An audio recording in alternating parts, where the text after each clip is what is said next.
Hey guys, before we start, a quick shout out to Alpha Dog Nutrition for sponsoring this podcast. Alpha Dog products are now available at dusupply.com, and you can use code ALPHADOG15 at checkout for 15% off and a credit for free shipping to try it yourself. Now let's get you to your podcast.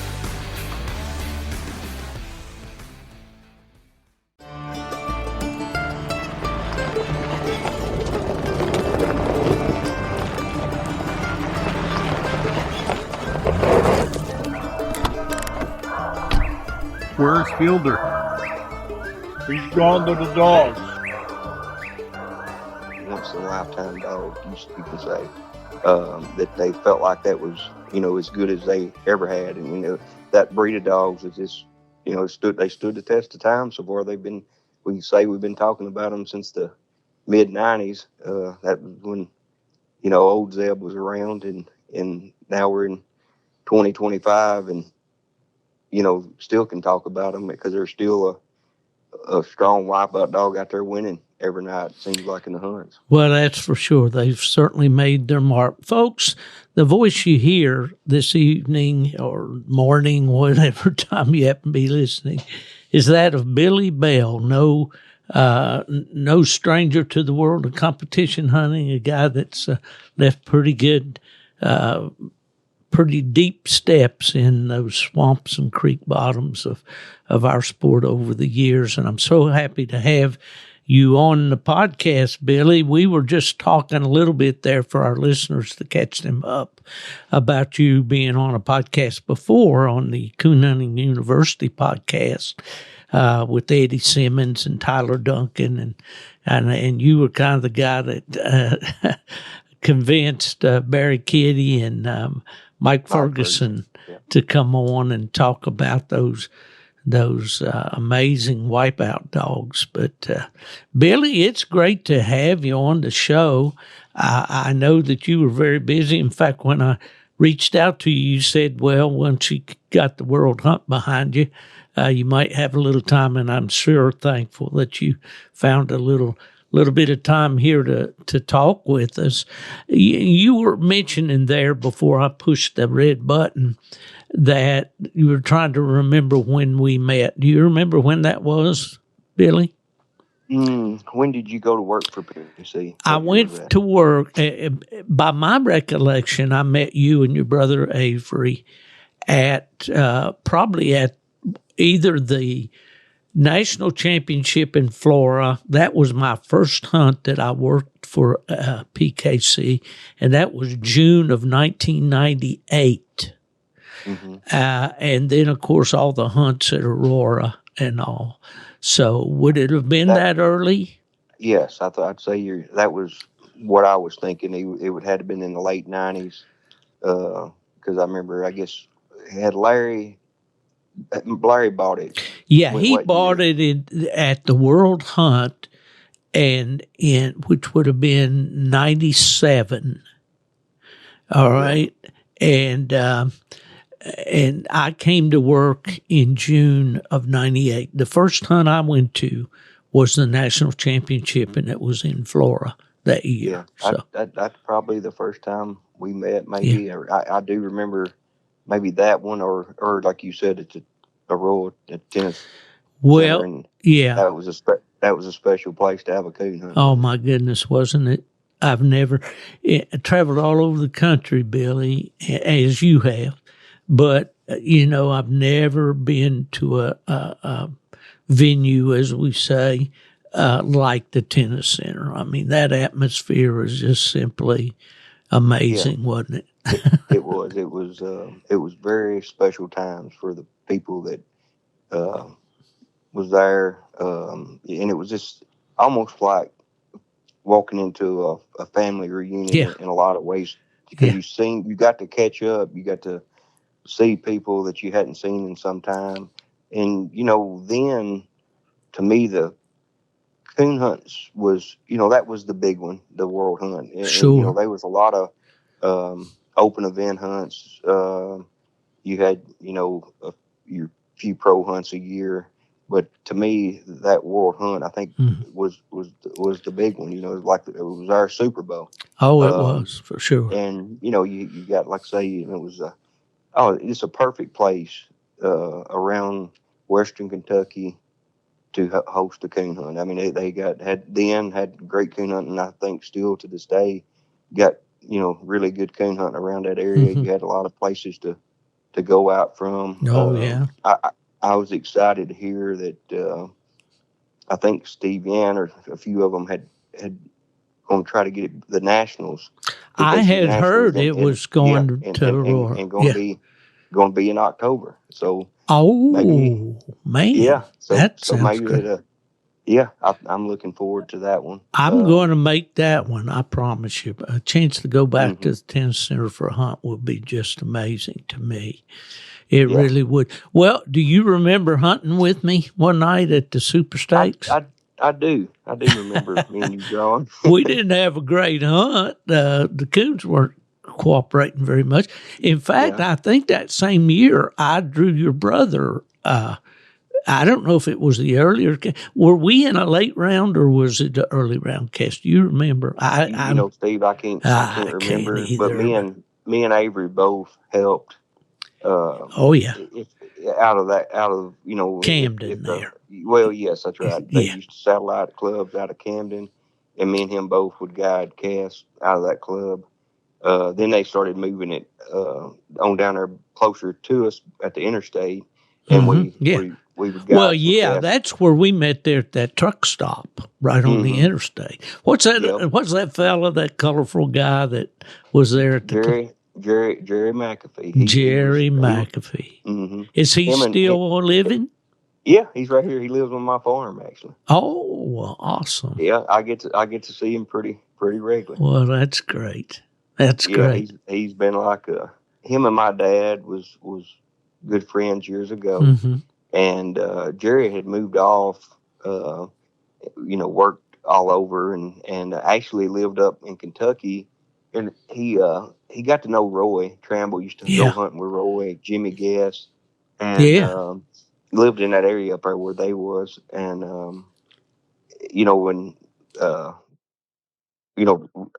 Roy thought a lot of Jerry, so he absolutely he put him to be the hunt director over that where we met at the club. So Jerry would get everybody up and out of there, and he did it with a flair too. He was a character, wasn't he? Yeah, he was. He is. Yeah, he is. Still is. Huh? Oh, that's great. Right. Yeah. Well, those are good memories. You know, I worked for PKC from 98 to 2004. The World Hunt in 2004 was my last one with PKC. So, man, I've been back to Salem, and it's a good place and there's good hunting and all that, but the atmosphere, it doesn't compare to me, with the Roy. No, it don't seem, I don't know why that is, but to me, it ain't the same. The coon hunting is probably a little better because you're going further north, and there's probably more coons that got scored, and it gets scored in Illinois than they are in Kentucky. But in my opinion, I don't know, it's something was really special. But like we talked about earlier, about the tennis court, seeing everybody. I love that, just the big open room. When you walked in, you could see it. You could almost see everybody. You didn't have to and the hunting is really good. It's really good up there. Well, I drew a lot of different places over the years, and always had good hunts. Always had a good time. I didn't. Obviously, I never won it. But what I would do, I'd usually take the cheap way out. I'd hunt my free entries, and then maybe one more night, and that's about all. Of course, I was working. We worked 10 nights in a row because we had the Super Stakes and the World Hunt all at the same time, and the youth hunt. So it was a long week for it everybody. was, for sure it was. Well, I was kind of insulated being with UKC all those years and didn't really realize what a community PKC had, with their hunters and all. And it was a different dynamic for sure, and man, it was fun. I just enjoyed it so much those years, that I was with PKC. I remember the one year that your brother really had a good hunt, and I can't remember if it was Super Stakes. It was a 2004 fall Super Stakes. I guess he blistered him, man. He put on a clinic. What was that little female's name he was hunting? Do you remember? Yeah, I do. It was a little female called Tizzy. She was off of her daddy was the Thunder Wild Clyde dog that me and my brother had. We studied for a little bit. We bought him off of Harold Edwards and Dwayne Boyd in Alabama. And he had already done quite a bit of winning. Oh, yeah. We bought him. And then we bought him and started breeding him a little bit. They had bred him some, and we kind of continued breeding him. And Tizzy might have been the time that we had him. We might have made that cross. But anyway, she was a good little female. Lloyd C. Morris and another guy was partners in her. Okay. And Lloyd, so Lloyd C. and me was partnered in the Peaches female. So, and I want to talk about her for sure. Well, I was doing a play-by-play that night at the tennis center when scores were coming in. Remember, it was a bad storm that night. It was real. There was tornadoes all around that particular night, and they went to a good place. I think they might have went over to Cadiz, Kentucky, however you pronounce it. And, they say Cadiz over there, but if you go to Ohio, it's Cadiz. So, there's one up there too. Yeah, they always call it Cadiz, I think. Yeah, that might have been one of the higher scores that's ever been in a Super State. I don't remember. Do you remember how much it was? I want to think he had close to 1,000 points. I mean, it was up there. It was. And she just kept treating them, man. It got down to 2-dog cast because Duke's female Nowheres, I think that she was scared of the storms. I think that maybe the no hunting time got her, and then left him and Strickland. Maybe John was hunting a crossbred dog out of habit. I want to think. Oh yeah, and I know which dog you're talking about. That was out of that cross with Cliff Day's female. That's correct. Yeah. And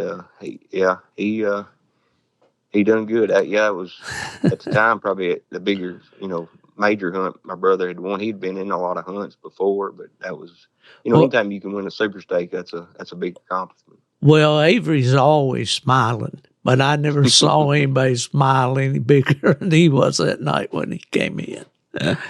That was awesome. Yeah, those are the times that you remember, Billy. You never forget those days. And I'm thankful that the good Lord, he could have helped me a little better with my legs. I can't quite keep up with the cast like I used to. Well, I can't. But my mind's still pretty sharp as far as remembering all those good times and all. And that, you mentioned the Carolina Peach female. Now, we're going to get into your partnership and all with Roger, and I want to talk about that for sure. But how did well, of course, you had the Clyde dog, and maybe there's several good dogs there that I'm missing. But now Peach was a 2000 model, if I'm right, and she's 20th place among females on the PKC book. She had right at $75,000. That was back when the hunts didn't pay like they did. That's for sure. It was hard to achieve that 75,000 back in. Right. Well, she was, as I recall, pretty good sized female, white, mostly white. Tell me about Peach and how you came to have her and some of your hunts or anything you can remember about her. Yeah, well, well, the story on Peaches, my brother, Peaches, yeah. yeah, Carolina Peaches. That's what I named her. Yeah. My brother and Avery and Peanut Scott All was right. partnered on Peaches' mama. Can I stop you And right there just a yeah, minute? yeah, We really need to be in prayer for Peanut. He's we do. going through a real struggle right now with his health. And what a great guy! And he comes by our camp out at White River, and he was out and had fish fry with us this year. And also, I just want to ask all the listeners out there to please remember Peanut Scott in your prayers. He's going through a bunch of treatment and all for that dreaded cancer, and we just pray that that'll all come out and it'll be a good report. But I just wanted to mention that, Billy. I think every night I lay down, there's a lot of people right here in our little communities that's got cancer right now, and I try to name every one of them and say a prayer, and Peanut's one of them. Yeah. Ever since I found out he had it. Sure. But We'll anyway, go ahead with the, getting back to Peaches. So, and that was a good litter. So there was so Avery and Peanut had Annie, and they crossed her with Moose, and wipe out Zach. Right. And so you had Peaches in that litter. They've done quite a bit of winning. Peanut and Mike Creasy had the Willie dog wipe out Willie. They was mates. And there was some more. When there's a male out down in Florida called Chopper. There was 8 of them, but the whole litter was a real nice litter of dogs. Peaches and Willie was, the more known of the two, but they was, they had probably more opportunities too because of who had them. And but getting back to the story of how I got her, so they made the cross. I didn't get one of them as a puppy. I could have. Peanut carried that litter up there to the St. Jude hunt. Every year we have the world's largest coon hunt. Supposedly it's for the good cause, St. Jude coon hunt. Yeah, and a lot of that's right. A lot of people gather around here and buy and sell dogs. So Peanut carried the litter up there and sold them all right there from that fairgrounds. Peaches was actually the last one to get sold. Sam Wood, he was a local boy from up here in Lexington. He passed a few years ago, but he was interested in one, but didn't have what they was asking price. So Peanut told my brother, said, I'm not leaving here until I get rid of all these pups. I've got the one I want. And Avery said, well, Sam was wanting one. He said, let's go see if we can get meet up with him, and we'll see if he'll just take her. So I think Sam had $150, and they said, that's good for us. Here's your pup. And so that was Peaches. And she was probably 3 months old then. And so the guy we was talking about earlier, Jerry McAfee, lives on my farm. He had come back from Ohio. He was up there visiting his mom, stayed up there with her for a while.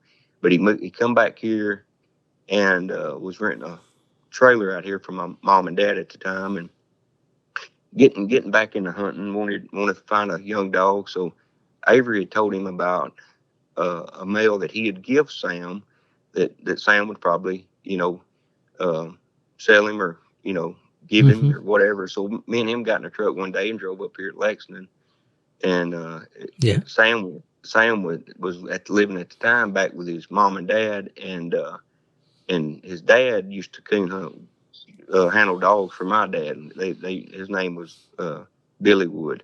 They called him Three Fingers. And I bet there's a story there too. Oh, there he is. There's that whole family. William Wood he still coon hunts. He's a contractor up in Lexington now. Him and Tracy Bailey hunt. They got dogs together now, William. But anyway, so this has been William's brother Sam. So we went up there, and as soon as we pulled up, we called him Little Billy. Sam's dad had come out and was talking to me and Jerry, and he said, "Boy, that little female that Sam got from Peanut and Avery sure making a good one. And so he was building her up. We hadn't even seen her yet. And we walked in the backyard back there. They had the kennels down there off the hill. So we walked down there. Jerry was there to look at that other male dog. And when we seen Peaches come out of the dog box, it just caught me and Jerry off guard because we'd never seen a female quite look like her. I mean, she was, like you were saying she earlier, was distinctive looking. Yeah, she was big. She was big. She was, when she was only like 8 months old, if I can remember right when we got her that day. She was probably 65, 70 pounds then at 8 months old, and real thick, big old head, looked like a male dog. We couldn't believe we couldn't believe it was a female. Mm-hmm. So when me and Jerry seen her, Jerry went to saying, he said, "Sam, I'm not interested in this male anymore. I'm interested in that female." He said, "What would you take for her?" And he said, "Jerry, I don't want to sell her." And I think we left there and we didn't. Jerry couldn't get him to get a price, but finally maybe he called him back or they worked out a price. And best I remember is like $1,500. And because I think Sam thought that was a high price for an 8-month-old pup back then. This would have been like, early 2000, 2001. Right. And so Jerry said, I'm on her. So he went and got her, bought her all, give Sam the money, brought her back. And we went hunting that night. I had a dog at a Clyde that I'd done a little bit of winning with. And I remember we hunted on my farm that night. First time we ever cut them two loose. They hit down in a ditch and struck a coon. Peaches was right there with a dog I called Roller. And they both just drove a track in there and treed together, had a coon. We recut them.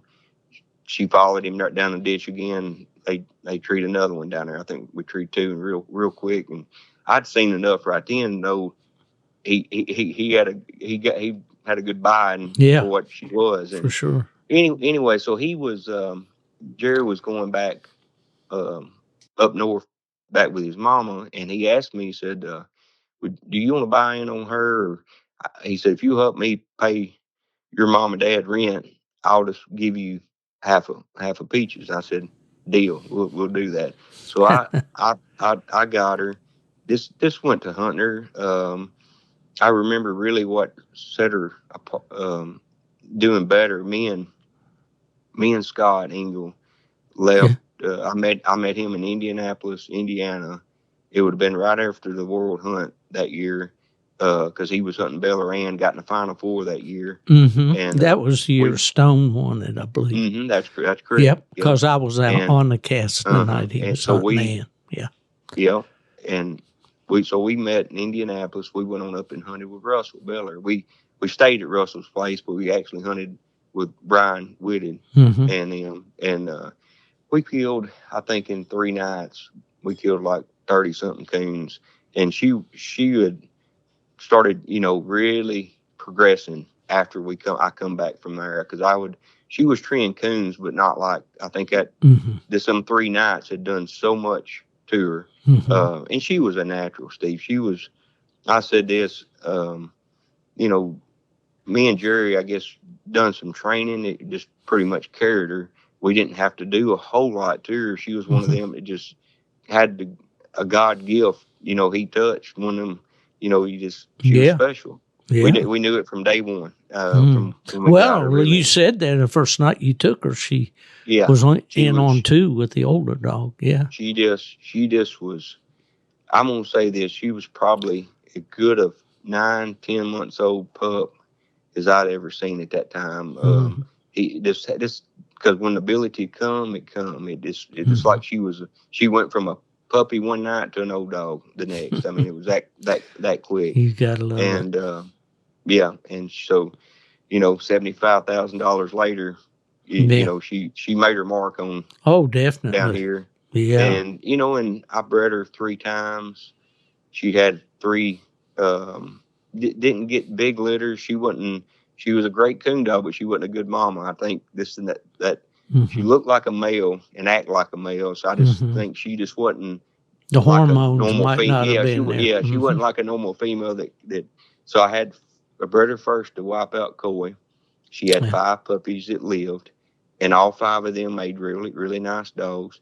The second cross was Tequila Sunrise, and she had a little female, only one that ended up living out of that was a little female called Georgia Cyclone. Well, Cyclone, Yeah. if you look, she's the #1 reproducing female Yep. in PKC. Absolutely. Yeah. And then the third cross I made was a dog that Barry Keating and Sumner Cullum had, a Wipeout Hillbilly. Right. And I kept a female out of that cross. It was called Bernice. That's what I named her, Big Bad Bernice.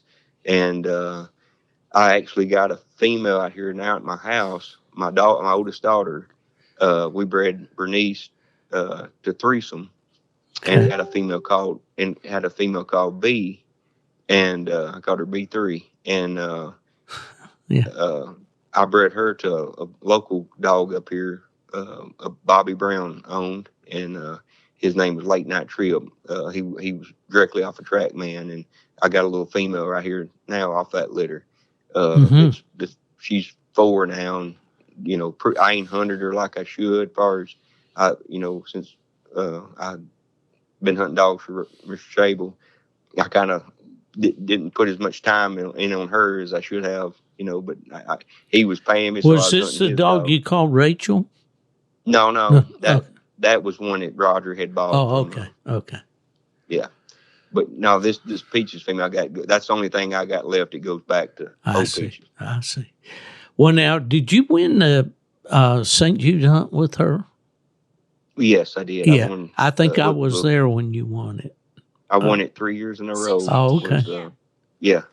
With Peaches. Yeah. She was she won. That was, I was talking about 75,000. That was just in PKC. Right. She was a UKC Grand Night champion, and I titled her out in just about everything. She was AKC. She had gotten in a Final Four of the World Hunt one year down there in South Carolina. That's right. Yeah, she won 2. She won 2 trucks. One up here at Carl Perkins, and then one at Tunica or Lula, Mississippi. Yeah. And she won the St. Jude hunt 3 years in a row. This a great dog. I mean, she was so dominant in the competition hunt. What was it about her that made her a winner, Billy? She could tree any kind of coon. There's a lot of dogs out here, kind of one style. Some of them's 2 style. For us, some dogs can run a coon. If a coon's on the ground, run it and tree it pretty good. Some dogs can got a knack to tree layup coons, just fall treat on coons that's been laid up for a while. That she could do all. She could run a coon with the best of them. She could go to treeing them like squirrels if you put her in that kind of coons. If they was laid up in the timber and dogs couldn't track, that she could just go. I don't know if she just went and checked trees or winded. She just had an extra nose that she didn't see dogs have. I just seen her. I mean, I could tell you so many stories that. Well, tell me one or two. Well, I'm just saying there was lots of casts. I can't recall all of them, but there was a lot of casts that, I'd come in with over 500 points. So, several of them close to 1,000. There was some of them casts in St. Jude that year. I had some buddies that I'd go to their places because they had feeders and stuff out, and she would tree 5-6 coons in that cast. I mean, just coon treeing was real simple to her. She could tree a coon, and I've turned her loose the quickest I've ever seen her one night tree a coon from when I unsnapped her, and I had her treed in 20 seconds. She could just tree a coon quick. Well, she had it on her mind. That was her purpose in life. Absolutely. You could take her off of a coon she just treed and just walk her a little piece. She forgot, but she was done with that coon. She figured out real quick, just the importance of getting that next coon, and that was so important in a cast. Some dogs get hung up on one coon they tree. They get their mind can't get off of it quick. They want to get out there and then go back around that area. She could. I've seen her so many times catch a coon on the ground, and while the other dogs may come in there and help fight it, that she might just let them go to fighting the coon, and then she'll by the time you got there where that the mother dogs are fighting the coon, she'd have another one treed right here beside them. Yeah. Seen her do that several times. Yeah. Just Oh, mind you blowing. gotta love it. How old was she when she died, Billy? She was 10 days shy of being 15. Wow, you had her a long time. And the year that she died was 2015, and her grandpups, Bill and Jane, finished first and second in the PKC World Hunt in 16. Yeah. Thought that That's was right. kind of They special. would be grandpups of hers. Mhm. Yeah. Yeah, out of Out of Clone, Cyclone. Step Yeah. 3. Yeah. Yep. Oh man, what a great story! And when you have one like that, Bill, that's a pretty high mark to try to achieve again. I think God puts special things in her life and blesses us at the perfect time. And she was in my life at the perfect time. He knew I loved coon hunting, and I think he sent her in my life, at that time just to, for that reason, Sure. just she was definitely a blessing to me. It makes me think of how many probably great puppies out there that never really got a chance. But Peach was fortunate too, Peaches, that she got to, that you got a hold of her. Because if, the average guy out there, he might have said, well, I don't like this little bit about her, or I don't like that little bit, and ship her down the road or never really give her a chance. And you took her to town. You weren't afraid to take her to town. So, she was one. When I had her, there was just really nothing I'd drawed. The toughest dog that she ever went up against, in my opinion, was the dog that Clay and Tam had up here as Old Hard Rock. He was the only dog that really competed higher. I would say there was nights that he would beat her.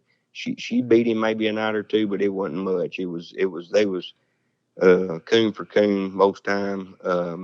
He might beat her one night, outstruck her and tree a coon. He might treat two to her one night. I mean, he was such a dominant dog. He had some of the same breeding in him, though. Oh, he was. It was went back to old Zeb. I mean, yeah.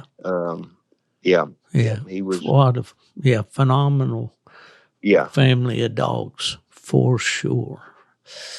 Well, what else after Peach? Let's see. I want to talk to you about when you teamed up with Roger and all. But is there any dogs that you had between Peaches and that partnership that you recall?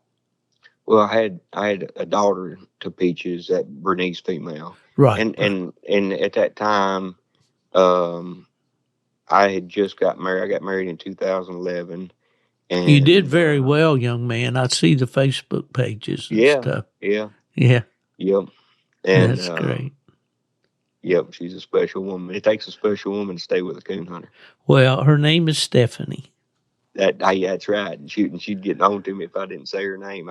She did at the and I'm not trying to put any kind of, damper on the story. My wife and I had a stillborn baby girl when I was in the Air Force in Japan, and her name was Stephanie Ann Fielder. And so that name will always be special to me. It's a beautiful name. I got two daughters now, Aubrey and Mia, and they really changed my life for the good. I see.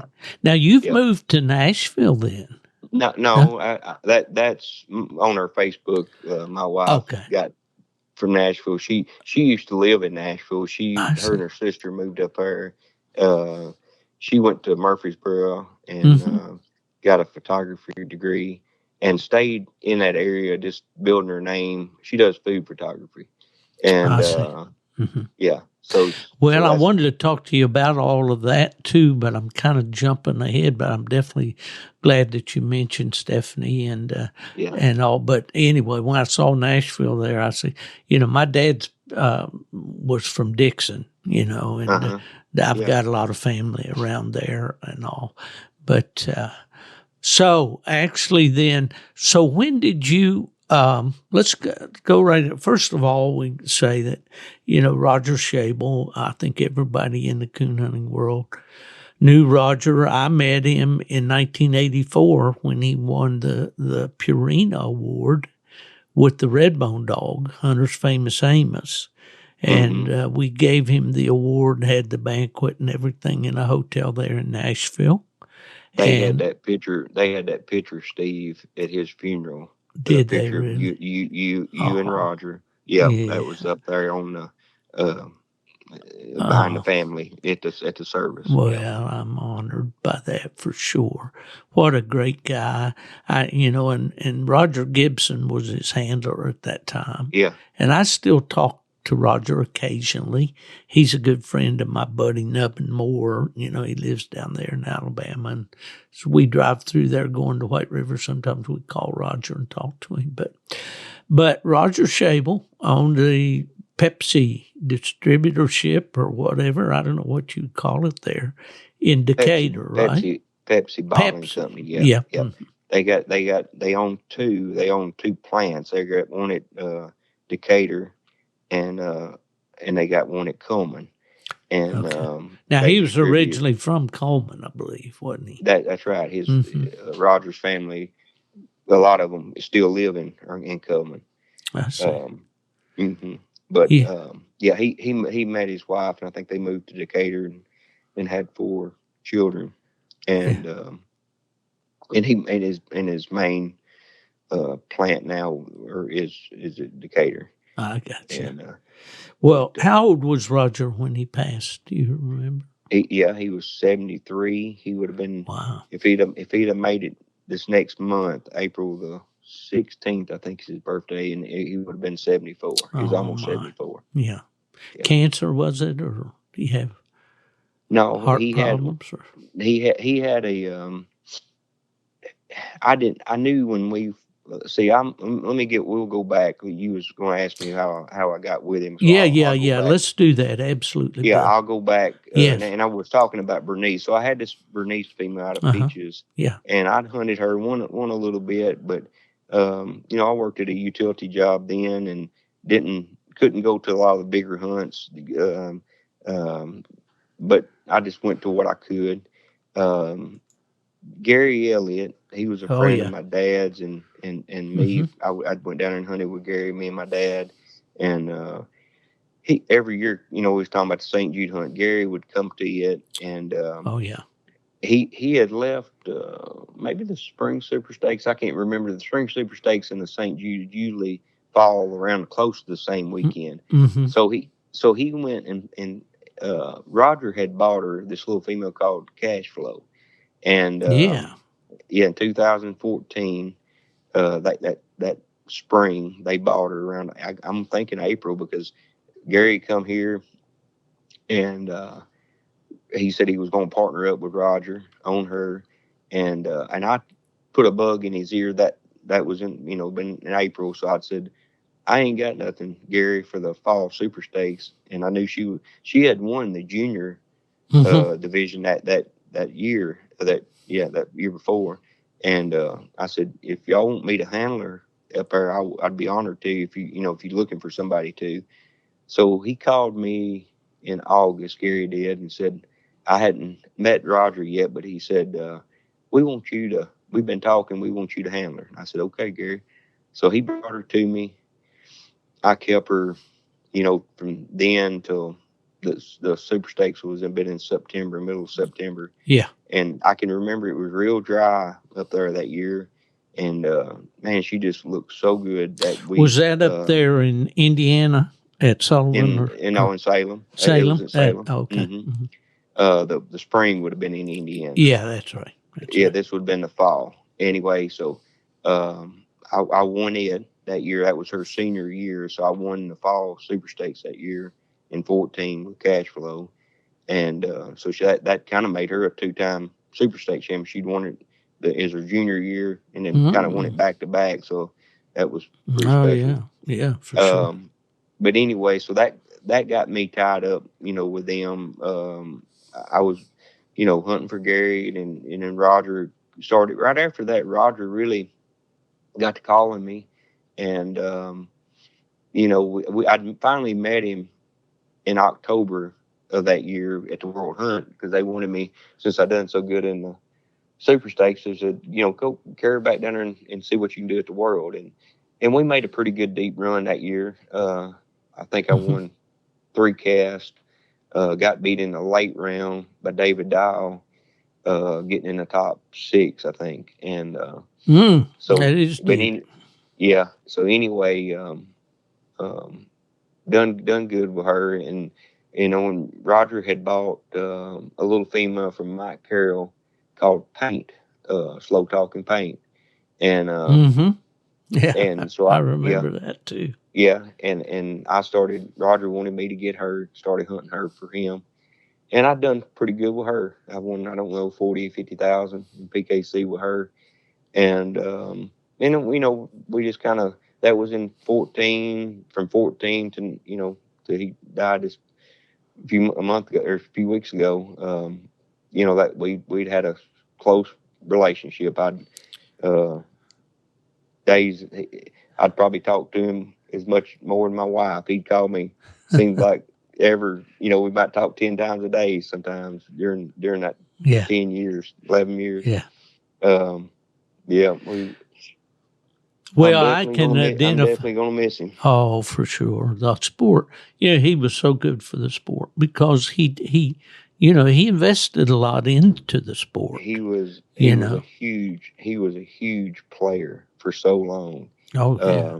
In the sport of coon hunting, he sent several dogs. Him and Gary would send several dogs to the Super Stakes every year. That it would be to a point where it was hard for them to separate all of us, because they had so many dogs entered up in them, and we was trying to keep from drawing each other.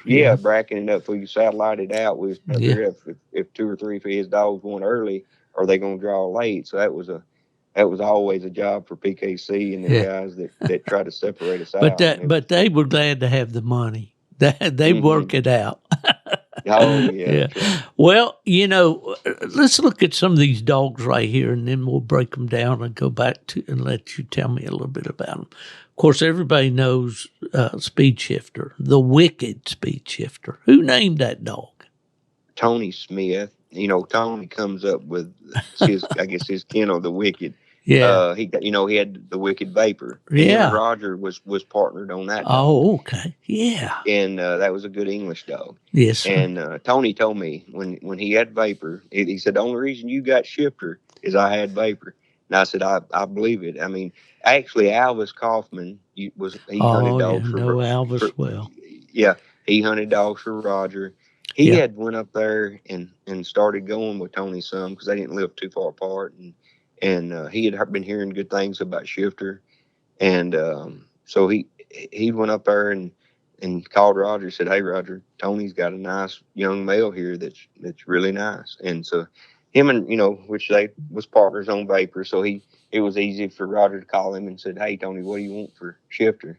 And they worked out a price, and he bought him, and Alvis kept him up there for a little bit and hunted him. And I guess it was Shifter's last Super Stakes. Roger had bought a female called Probate, and and so I carried him and Billy Cochran partnered up on her, and I carried because I was hunting dogs some when I wasn't hunting for Roger at that time. I was hunting a dog or two for Billy. Billy had Jessie Jane. I hunted her for him. Oh yeah, and so. I remember her as a pup in the back of the dog box on a 4-wheeler at the White River one night. My dog went in with Coy. Coy called me and said, "Your dog's here at my tree." And I said, "Well, when you come out, he'll follow you out. Just leave him alone. He'll be all right." And I went and drove around there, and Jane was I think she was just 8 months old at that time. What I had no idea what she'd achieved, She was a good one. But anyway, so getting back. No, go ahead. I get to chasing rabbits, Billy. You have to reel me back in. So I brought them 2 dogs home with me after the spring Super Stakes. They was both about the same age. Well, they was the same age. They both. That was their last Super Stakes. I brought them back home, and got to hunting them together. And I realized real quick, I liked Shifter. He was just, what I seen. I just loved how quick he done things. Probate was a good female. She was a running, trailing dog. She stayed on the ground, a little bit junky. Would get off on a deer and run it for, it seemed like all night sometimes. I remember the first time I hunted them two together. I remember this really clear. Shifter treed 3 singles, and Probate never looked up. She had run the whole time. He was treeing coons, and she was running, and he was treeing them. I was like, wow. And, which one do I want? Yeah, and they had actually had more money in her, and I called Roger the next day. I said, we got these dog prices mixed up. I said, Shifter's worth more what y'all paid for bait, and Bait's more what she paid for Shifter. But we laughed about it. But anyway, Scott and Randy had been called, Scott had been called me Ingle, and because, she was off of 9, and they had seen her and they liked her, and Randy really liked her. So Billy sold his part to Randy and Scott, and Roger stayed partners with them on her, and just kind of let them take over her, and I just stayed on Shifter right then. He was all at the time all I needed, all I wanted. I guess. He had when I brought him home, he had like 3,000, maybe 4,001 in PKC at the time, and I won. Right now he's got on PKC $180,001.26. So I won, 76,000 of that. 176,000. He's 9th on the male list and 12th on the all-time PKC list. Yeah, he's a good one. He was, he's this his, comparing. Everybody asks what's the best dogs you're growing. Peaches is still the best all-around dog that I've ever had here. Just like I told you earlier, she could tree any kind of coon. Shifter was really good on a couple different coons. His main thing was his ground speed. It was uncanny. Just turning loose, dropping that country, getting away from dogs. He would strike quick most of the time, but he was just in a hurry. Every time you turn him loose, and it was like that from the recuts too. He was so fast to get the next coon and the next one. When coons was down, Shifter could dominate cast. He's still living, isn't he? He is. We started breeding him about 2.5 years ago. And maybe 3 years ago. But anyway, so he'll be 10 this year. He'll be 10 in July. He's getting on up there, but now he still looks good. I carried him hunting a couple nights ago. Actually, I try to carry him and just give him some exercise. I think that's important to their health. Now, what's he out of? So his daddy's a world champion, wipeout threesome. That's Billy Cochran and Stephen Smith. Stephen won what year was it? Stephen won the world hunt. I can't remember. I can't remember either. Threesome died right after that. He won the world hunt. He was and had already made a good mark in the reproduction. I mean, he was throwing some really nice dogs. Shifter was the very first cross. He was the oldest pup out of threesome. Tony and Stephen live in the same town right there in Ellijay, Georgia. And in the mountains in the north part of Georgia. Yeah. Tony had a female that Dave Lawson is off of both of Dave's dogs. He had the little Cobb and a female called Mighty Mouse. And so Cobb goes back to a dog called Rehab. Rehab went back to Bad Habit. Bad Habit to Rat Attack, and Rat Attack to Sackett Jr. So, and all those dogs carried a good, strong reproduction there. They, from Sackett Jr. on down the line, that was some good dogs that, come off of them. And then, on Shifter's top side, with threesome, Zeb 3 was threesome's daddy. Zeb 3's daddy was Zeb again. Yep. Zeb again's daddy was Moose. Moose's daddy was Old Zeb. Old Zeb was Coma, and Yep. and Coma was off of Buster, and You got it. Buster was off of Bozo. So that's Hardwood 9 Bozo, in my Yep. mind, is one of the most important dogs in the history of coon hunting. That's why I went back to him. That's why I named him all the way back from Shifter. That's 9 from Bozo. You got Bozo, Buster, Coma, Zeb, Think about Moose, it. Zeb again, Zeb 3, threesome, Shifter. So What a foundation, huh? that hey, all and look at what dominant winning coon hunts and dominant dogs. Them was the ones I just named was really strong. You know, it's passed it right down the line. Sure. And I think Shifter's going to do it. He's already thrown one great one. We lost before Roger died. We had one out of halftime Ruby, Wes Hamilton's female. Oh, okay. Yeah. Wes bred Ruby to Shifter, and had a little male dog called Scar. Wipeout Scar. We let Anthony King. He was a big part of him. Pretty much trained him. Won all the money with him. Yeah. Phenomenal dog. No telling what he would have carried on if that one would have lived.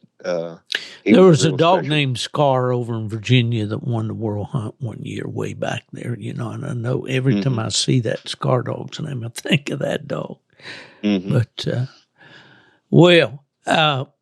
I know that before I get to the females, I wanted to talk a little bit about Late Round Rock. Yeah.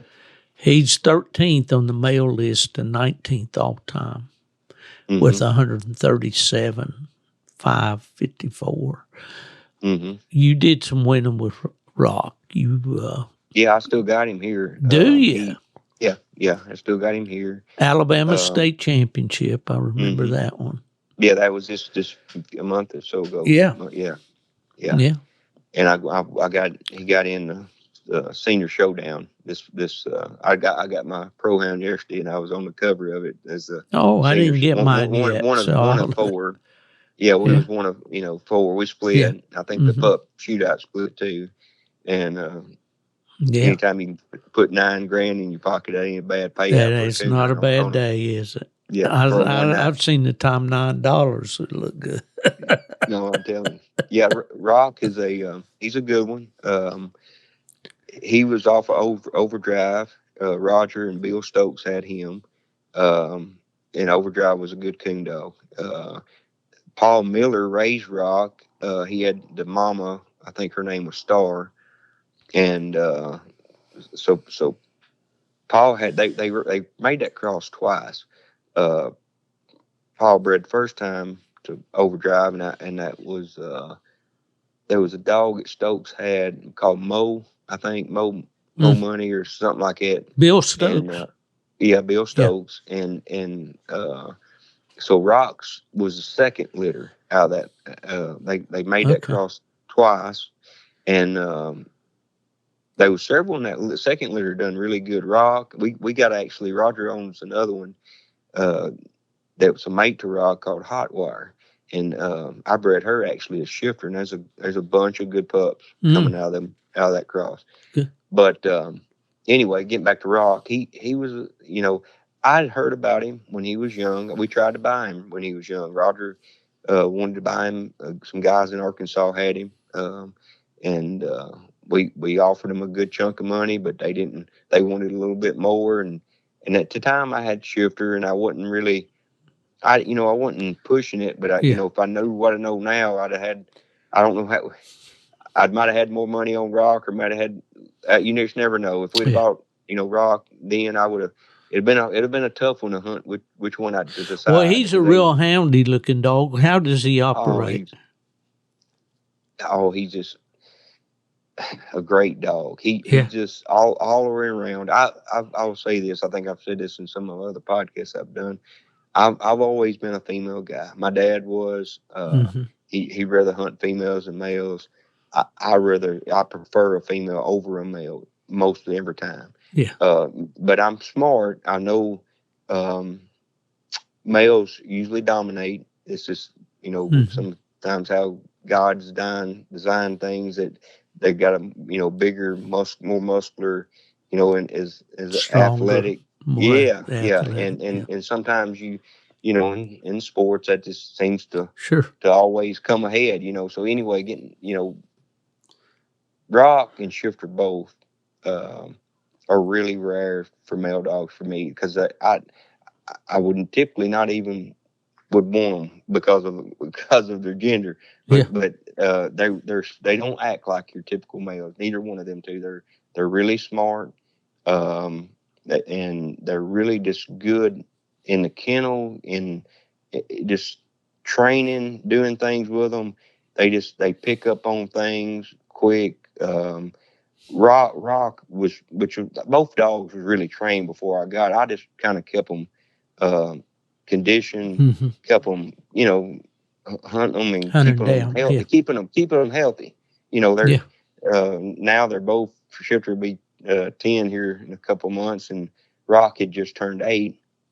And when we got Rock, we bought him from Ike Rainey and down in Florida, and Yeah.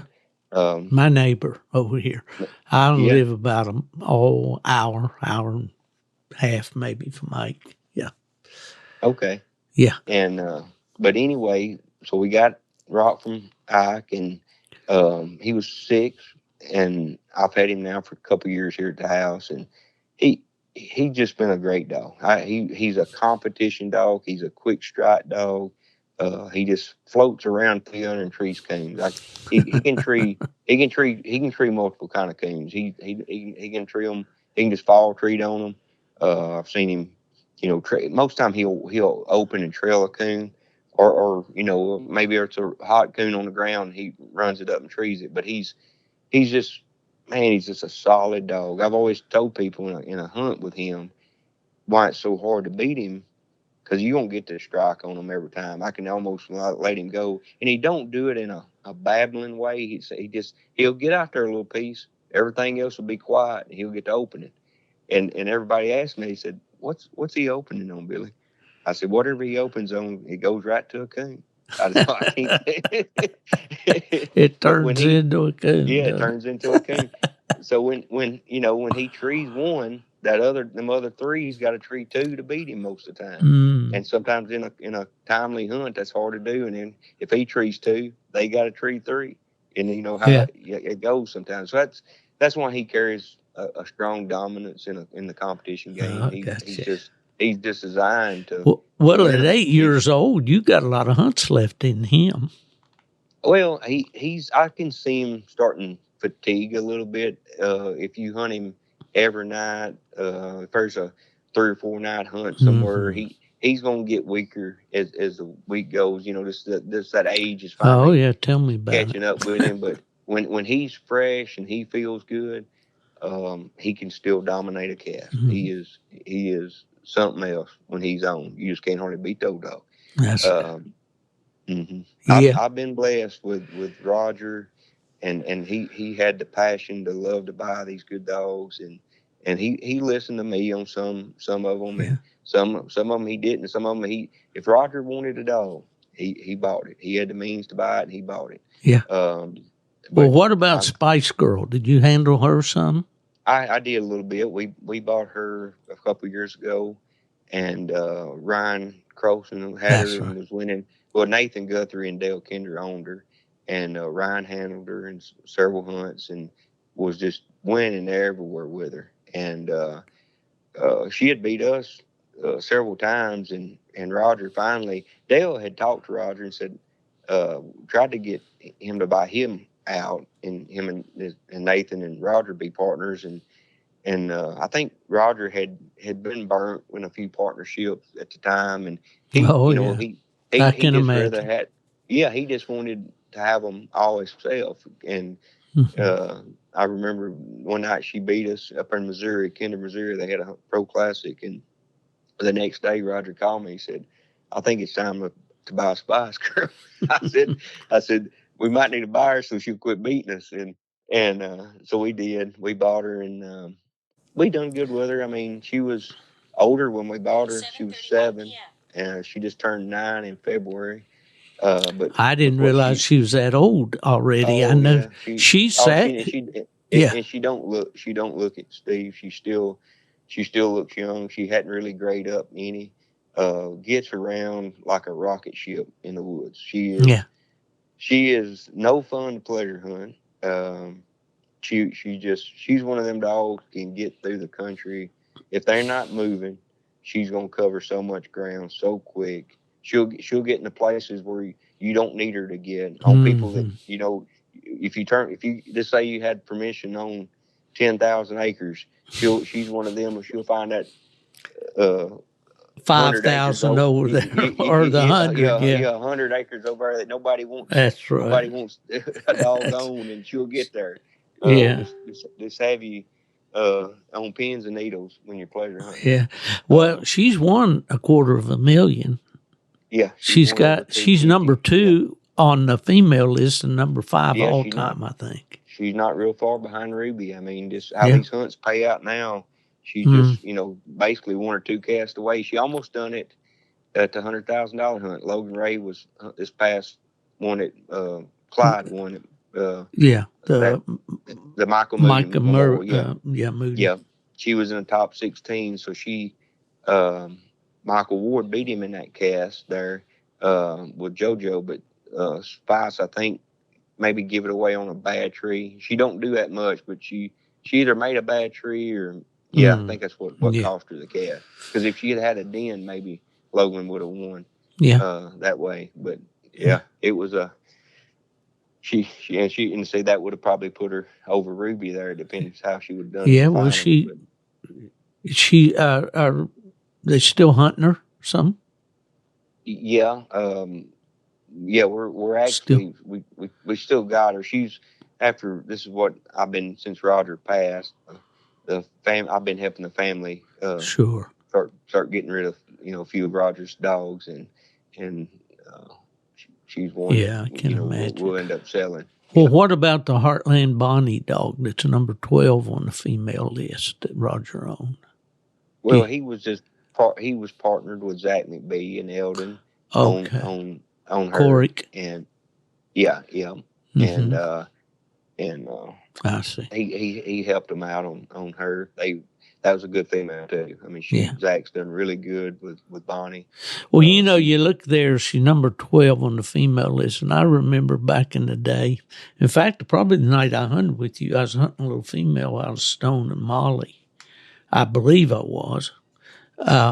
And Molly, she was leading the all-time money list there for a long time. I think, what'd she have, like 110 or something like that? Yeah, maybe a little more than that. Yeah. Well, Cracker, back in the day, he led it there forever, It's hard to justify those dogs with these dogs now because, them dogs won that kind of money when it was hard to win.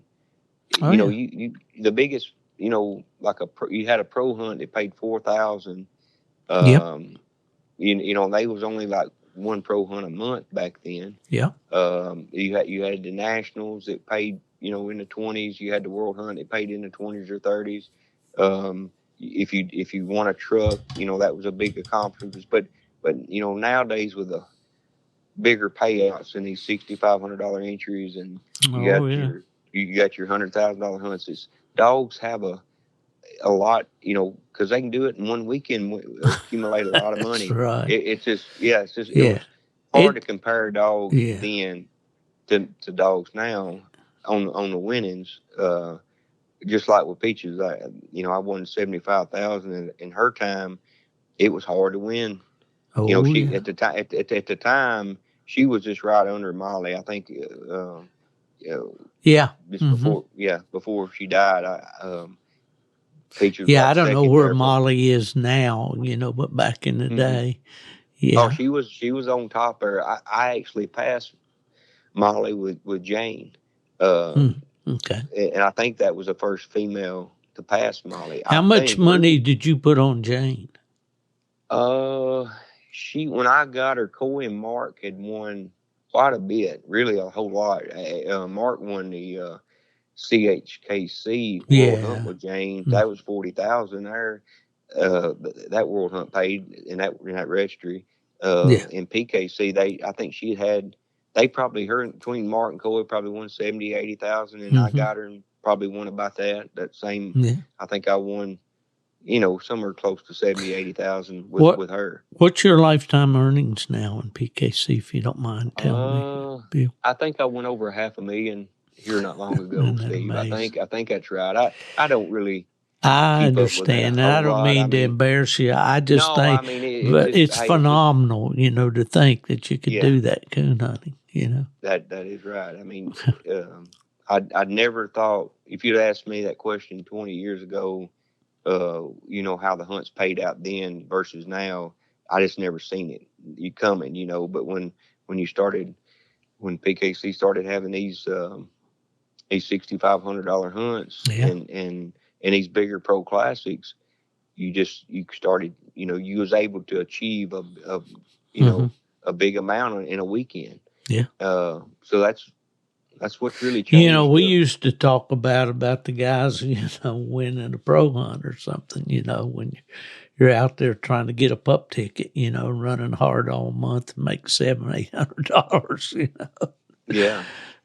Back in the day.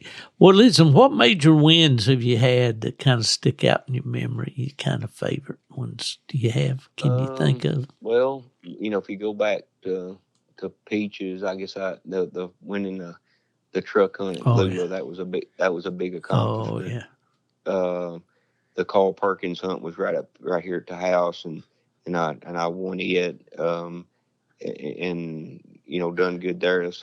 I got in the finals of the AKC World Hunt with Peaches. At the time, that was the first Final Four World Hunt I'd been in. Yeah. I think that was in 7 or. I'm proud to hear you say that, Billy, because we worked so hard on that program. I went over to AKC in 2004. Yeah. And we tried to put some money out there and all, and we really did. We gave some trucks away and stuff, but the coon hunters, they just wouldn't register their dogs with AKC. And think about it, there was already 2 registries, UKC and PKC. I've told people this, what makes PKC and UKC so strong is the history they got on all these dogs. Yeah, exactly. And that's still important, really important, even though you got the pro sport that Greg and Scott and Levi is doing now. Yeah. Yeah. And that's a lot of hunters like the rules and like going to them. I don't think they've got into the dog registry quite as no. It's going to take a long time to do what UKC and PKC. Well, they've managed to do something that we used to say you can't do, and that's make money just on hunts. Yeah. But the way they've done it is by increasing the entry fees. So there's a good chunk, there left when everything's paid out. Back in the day, you couldn't do that. The way UKC made its money and became the number 1 registry over those years was through the registration of dogs, the puppies and the transfer of breeds. I think the old dog, Tar Heel, Yadkin Tar Rattler. I looked at his permanent record one time, and he'd sold like 13 or 14 times. Well, every time he sold, Fred Miller got $15, $20. So anyway, well, that's quite an accomplishment, and to think about. Go ahead. Yeah. Oh, I was just saying, getting back to the bigger hunts that I've won. That world hunt, I won, getting hooked up with Roger and Gary. And 2014 was the first Super Stakes that I won with Flo. And I 10 years later, this past year, I won it, the spring Super Stake with Scarlet Thread. We didn't mention that. Yeah. And I'd been in the finals of several Super Stakes, but them two, to win 2 Super Stakes that's a big accomplishment. Oh, absolutely. Yeah. In 2016, I got in the finals with Jane in the PKC World Hunt. That's the year Coy won with Bill. So that was a big. That first time I got in the finals of the PKC World. I've hunted in every one of them since the mid-90s, and we were able to to get in the finals. I mean, that shows you how tough the PKC world Well, is. that's what I was going to say. Like they say it louder so the people in the back can hear. It is not easy to get in the finals in that hunt. That's a marathon, buddy. It is. It is. A grind. You've got to have you got to have a good dog. You got to be a good handler. You can't just go off of luck on every cast. There's going to be some casts you need to catch a break to move on to the next one. Yep. But it seems like you've got to be mentally and physically strong that whole week at the PKC World. Oh yeah. Let's look at this past one that Dual wanted. That top 6 was phenomenal with the ever dog and ever handler. Any of them guys has won quite a bit of the top 6 was in there. Sure. I just watched that final just last night. I just finally got around to watching it on that Cane Stream Media, and it was right down to the wire. You know, and that's amazing too. For old guys like me, I can sit at home now and I can watch those hunts. When I was thinking as they were playing that and they got a visual of it all, we used to have to sit at the tennis center and have somebody try to call in on a cell phone. We'd type it out on the computer and put it on the message forum, you know, our play-by-plays and so forth. But we've come a long way, that's for sure. Well, I'm going to shift gears away from the dogs a little bit with you. Now, I see that you and your wife, I believe, have a business called Main Street Wellness. Is that correct? That's kind of my wife's deal. That's her but thing. She involves me. We do it together. We started trying to get healthy after our first daughter. We had her in 2013, and my wife had started. She went to a local gym up here, and you know, we built a new house. We lived in an older house that we remodeled when we got married, and after we had our first baby and we was trying to have our second girl, our second baby, we didn't know it was going to be a girl, but we went on and started building a bigger house for all of us. Sure. And we built a gym in our basement, or fixed a gym in our basement, and we just started, making it a goal to eat healthier, work out, try to get a workout in every day. And I think I'm 47 and I'm still, because, we started this in my 30s and I was at an age where I could have went either way. I was getting heavy because I tell this to people. I tell you how you realize when you're not in good shape. You go to Colorado and go try to snow ski. In 2014, I guess it was, because it was a year after we had our daughter. We'd go every year. But that I went up there, and while my wife was pregnant, I was becoming pregnant. I was eating just bad and doing bad, and it's easy to do. Yeah, really. We went up there though. I was talking about snow skiing. We was up there, and when you get up there in that elevation, and the air is thinner up there, and I just realized because she had already been trying to do some workout. I wouldn't like jumping aboard then. I was still thinking I was in good shape. It's not, in my mind I was in good shape, but that trip there, realized I remember just bending down and trying to tie my shoes or doing something, and I'm like, I was out of breath because we was up there in a high elevation. And I'm like, I remember getting on the plane coming back home, and I looked at her and I said, all right, I'm in with you.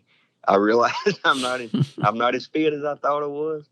We'll do something about it. We're both, and I think between me and her, and we've done good at, keeping each other accounted for. Like one day she may not feel good, and I would, say let's try to do a workout, and so I was helping, and we both helped each other. But she started doing that and kind of trying to help people, get healthy. Sure. Well, I wish I'd have done more along that line, and I've told guys for years that just coon hunting will not keep you in shape. No, because you can. That's what my wife always said. I worked utilities, so I worked out in the field, repairing water leaks, or just always was active outside. But your body can adjust to things like that and get used to. But when you do a physical workout with weights or however, you shock your body in a way that it hadn't been. If you start using muscles that you hadn't normally used. Right. And days after you'll be sore, but that's what you to get really fit and really healthy, you have to weight train, you have to do a lot of cardio. It all, and the main thing is eating right. You can do a lot of exercising, but if you're just eating French fries and cheeseburgers and going to all these fast food places and eating all this preservative food, it ain't good. I tell people, if you wanna shop smart, if you go in a grocery store, instead of going down the aisles, you go around the perimeter of the store. Is the way to shop. Yeah. Go around there and get your fruit, get your vegetable, get your meats, and you might pass the ice cream section, but just keep on going away from that. Yeah, it's good advice. Hurry up and check out. Don't. But I try to tell people that like see me or my wife, doing good in health. It is hard to in the way we live. Everybody tries to do the convenient thing. Everybody goes and you got all these fast food places now that we didn't used to have years ago. Oh yeah. If you can stay away from that stuff, stay away from preservatives. Things that can get sprayed. It's supposed to have shelf life. If you'll if you'll eat things that God put here, if you'll eat things like a fruit, vegetables, anything that you can set on the table and let it rot in a few days, you can put that in your body. That's healthy. Yeah. Anything that sit here and look the same 3 weeks later, probably don't need to put it in you probably don't need to put it in your body. That's true, Billy. Yeah. Mm-hmm. Good stuff. All right. I saved the best for last. Earlier this week, or maybe last week or something, I read something that a fellow put on Facebook, and it said, "Turning the hunt into a race, a hunter's walk with God." Was that you? Yeah. Well, me and my wife. Tell me if you don't mind a little bit about that. Well, with Shifter, we started studying him out and breeding him, and my wife was, we had talked about doing some, shirts and things, and she's good at doing logos, and so she come across, we both come across the verse, and it just stuck with him, and just thinking what we do with our dogs, keeping them, we, as a competition coon hunter, keeping your dog focused to win. Right. It is really, looking at our life, we can get derailed and get on a bad path in our spiritual life. Sure. And just like a dog, prize is to win that, coon hunt. Our prize is to get to heaven one day. I hope everybody does, but I think you got to stay focused, and it's hard for everybody. I think the devil does a good job down here, keeping us derailed sometimes. Mm-hmm. We don't keep her focused on what look forward to. Our pastor's been doing a series, and it's called Mind Your Business. Mm-hmm. And the whole focus is that Satan attacks our mind. That's where he works on us. And just this last week, he talked about putting on the helmet of salvation and how, and guarding our minds about, and what you wrote there, you and Stephanie wrote and posted on Facebook was very, very moving, and it was also very good advice. And I urge all our listeners that are out there that get on Facebook, go to Billy Stephanie Bell and read that. And I think it's called Turning the Honey into a Race. And I like that, Billy. That was very, very, very good. Thank you, Steve. I just everything that's happened to me this past month with losing Roger. Oh yeah. It puts your mind in. We all gonna. We know when we're born. There's one fact that we know. We're destined to die at some point. Our time is going to be over for all of us, and it don't matter if you're a king or got a dime to your name. If you got a dime to your name, that's a dime more than you need when you leave here. That's right. So yeah, when it took me a while, Steve. I won't lie. It took me. I was when I'm in my younger years. I was a young person that loved to party. I'd go out and drink and run to women and do things I wasn't supposed to be. Took me a while to get figure things out, I guess, and figure. My mom and dad had me in church when I was young, but when you get out, I don't know, 18. Oh yeah, we're bulletproof. We think we know everything. You think, you're so far. You feel so good, and you don't think about death. No point in that when you're young. You think that's so far out of sight, but this life is really a lot quicker. It goes by a lot quicker than people realize. Well, my dad told me, he said, Steve, when you become 50, you're going to see how fast the years are going to roll. And he lived to be 88, and God bless her, my mother lived to be 100. But, this coon hunting thing was something I've loved to do all my life. And all of a sudden, here I am, I can't really keep up with a cast anymore. I can still hear the dogs, but I can go out there and walk to these dogs that you guys are hunting today. It just doesn't happen. So, yeah, we do get older. And I always think of that scripture that says it's appointed unto man once to die, and after that, the judgment.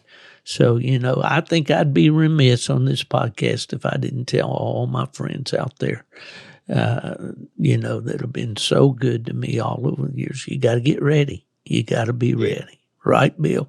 Oh, yeah. I mean, it's just like we train, like we was talking about earlier. You train your dog to just tree coons and stay focused just on that coon. But, dogs have a tendency to run trash. They get off on junk and do what they not supposed to do. That derails you for a little while. But, our life and our journey is kind of the same thing. Mine has been. My younger years, you can say I was like a trashy dog. I was lusting after women, going to beer joints and all that old stuff, and you get caught up in that. And then, but as I got older and started having my girls and thinking of, what's coming next, losing my mom and dad was a tough one. Yeah. That starts. You start putting yourself. Where do I come from? And I'll tell this real quick. Oh, you don't have to hurry, brother. Well, I was just saying what really got me back to the Lord. I worked at a water treatment plant for about 18 years on Sundays. So for 18 years, and why I worked Sundays, the guy that was over our water plant, he was a preacher. So they volunteered me to work at the Sunday side. So a lot of Sundays I didn't get to go to church. I try to make, occasional Easter Sunday and that thing, but I was there in the water plant, and y'all don't know if anybody worked at a water plant. It's a boring job. It's almost like being just babysitting basically. So I was on YouTube, I think, and watching a video on Phil Robertson, old duck commander. He was preaching at a thing, and he said today's date would be March to what would be 25th, 26th. We're to 27th as we're recording this. Okay. Yeah. Okay. Yesterday was March the 26th, 2025, the day before, and he said, "Just walking on back. Something big happened back. Year one. When Jesus came. That we tell our time by. So when he said that, the way he said it, and thinking about it, and then I started researching it more. I started diving in, reading the Bible. I started, reading, in the New Testament, kind of when Jesus was here more than starting at the Old, because there's a lot of stuff when you start from Genesis and go up. Yeah. It can get complicated.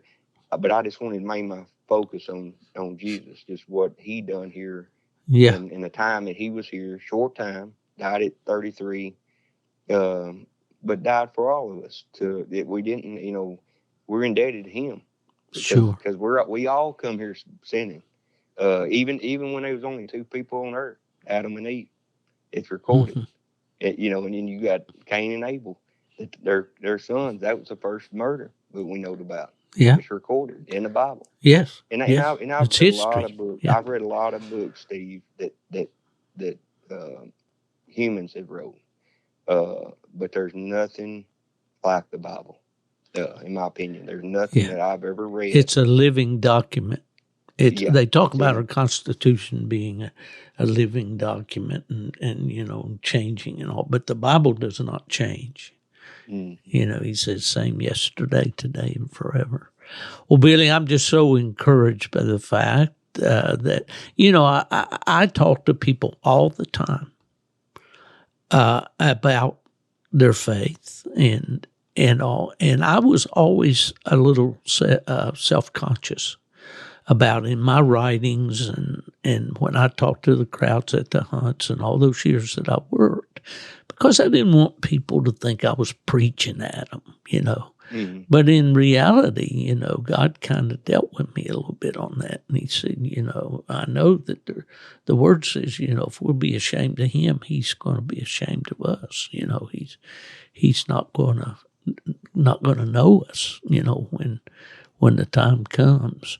So I think our purpose, Steve, is to, once you dedicate your life for Jesus and what he done for us, and you try to mimic how he lived when he was here. You that's all you can do as a human is spread the word about him. Show that you're a Christian and you got your faith, and you're going to mess up. I have coon hunters called me a lot, and they said, "You compete at a high level. How do you do it and still stay strong to your faith and not?" And I get tested. I've been out there in cast where, there's ways to bend the rules or do something wrong or do something right. And I won't lie. When I first started hunting in the competitions, I tried to do good. And then, when you're young, I was a kid around here where I grew up. It was competing in the cast. Older guys, they would cheat you around. I had to draw a lot of tough competition right here where I live, and so I got done wrong. Well, I started trying to be revengeful. I'll do this to win, and it takes a lot of learning going through the years to where you done wrong to where you done right. Me, you got to do a little living to look back at what you done wrong or right.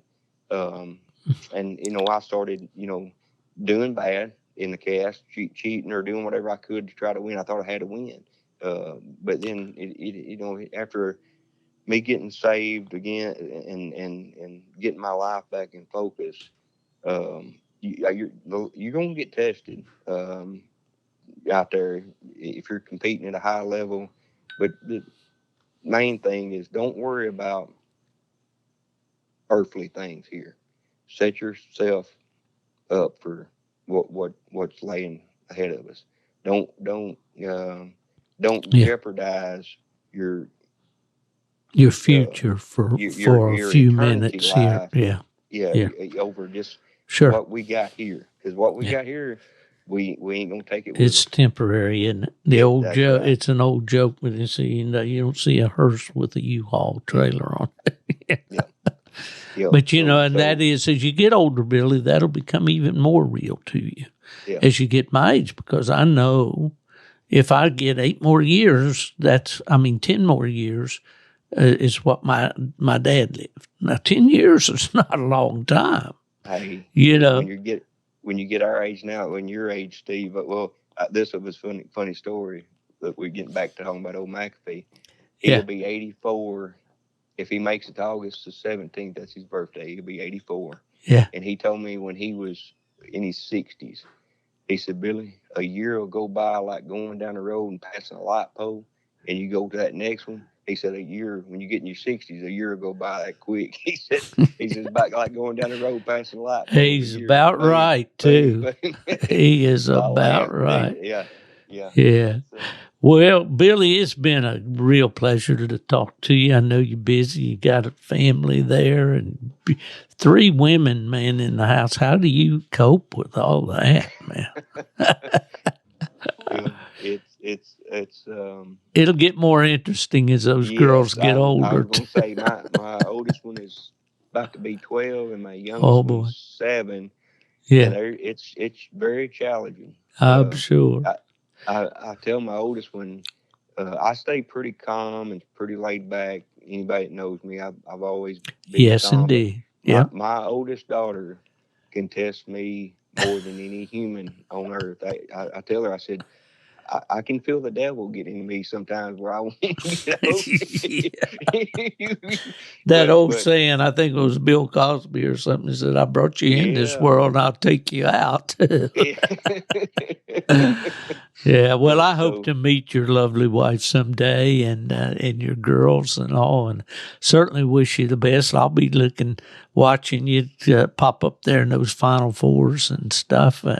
What hunt you got looking at now? You got an entry anywhere that you're going to be hunting pretty soon? not really. We got our St. Jude Yeah, hunt is coming up in second. It's always the right, second weekend in April. right. This is going to be a special year for it because it's the 50th anniversary. Oh, is it really? Yeah, it's the 50th anniversary. I think it was something on Facebook the other day. I read it. I think they've raised in the 30 or 50 years, is it close to 6 million, something like that. Yeah, that's amazing because back when we were doing it, AKC had it for a short time there. Mm-hmm. When I went to AKC, and I went down and I talked to, what's the gal's name there? I can't think of the girl that her daddy was involved with it too. Oh man, I can't think of her name right. There's been a lot of but over the 50 years. There's been a lot of it's that amazes me is how much a little community like a little town that I live in here, Parsons. Every year it'll be 3 to 4 or 500 or maybe even more. There's probably the coon hunt itself used to hunt somewhere in the $300, $400, $500. Oh, I know. Yeah. I don't think it hunts quite that no more. But I don't think they ain't hardly very many hunts anymore. The hunts don't see them kind of numbers. No. But the people that come is from all over. That they don't even maybe not even a coon hunter, but they'll come just for the whole. Oh thing. yeah, it's an amazing thing, and yes, and I was fortunate enough to go on 2 occasions to the St. Jude Hospital, where they presented us with a big check, showing the contribution for that year. Or they had the big check made as for the coon hunts contribution to St. Jude, and it'd be $250,000 or something. At that time, the hunt had raised over $3 million, but now it's close to six. It's close to 6 million. I think it's 5,600 something thousand. I can't. I wish I could remember the exact amount, but for going on a 50-year span, that's a lot of money. It is. It's certainly, and that's a great thing. That's what like I say. that St. Jude Hospital has helped many kids that's been sick. I think it's got to be one of the best charitable or donation things that you can donate your money Without a doubt. If you can go into that hospital, and I've been there twice, and see those little bald-headed kids and not come out there a changed man or woman, you're a stone, you're a rock. That's all I can say for you. Yeah. And, they have some of those cancers now, there's over a 90% survival rate due to the research that they've done. It's just amazing what they do. And hear those parents tell the stories, the one thing that they get when they walk through those doors is hope, and it's a great charity, no doubt about it. Well, I hope that goes extremely well this year and get a good report on that. Billy, I really appreciate you coming on with me. I asked you for an hour, and you've given me an hour and 34 minutes, buddy. So is there anything that we didn't talk about that we should have, or is anything you'd like to leave with the listeners? I can't think of nothing, Steve. I think I've laid out everything in my mind. I appreciate you calling me and doing this. I think these podcasts are important to document, my story and sure, and a lot of stories that absolutely. Yeah, and that's why we do them, Billy, is to get it a matter of record that somebody can go back. Your girls and your grandchildren, and so will be able to listen to their granddad or their dad tell stories about coon hunting. How great is that, really? Yeah, well, for Steve, sure. I appreciate you. I appreciate you calling me and doing this with you, and I hope I get to see you soon. I ain't seen you. Yeah. I think, well, if the Lord's willing, I'll try to make that hunt in October in Aurora. That'd be a great place, great reunion. That's right. Tell your brother Avery hello for me too. I will. Okay. I will. Steve. All right. Thank you, brother. You bet. Billy Bell. Everybody knows the name in competition coon hunting. Really appreciate him coming on tonight and sharing with us. I want to thank my sponsors, W Hunting Supply, dusupply.com, Alpha Dog Nutrition, and also my friend Big Mark Zepp with Zepp Predator Calls. That's going to do it for this week, folks, on the Gone to the Dogs podcast. If anybody asks you where I am, it's easy. Just tell them he's gone to the dogs.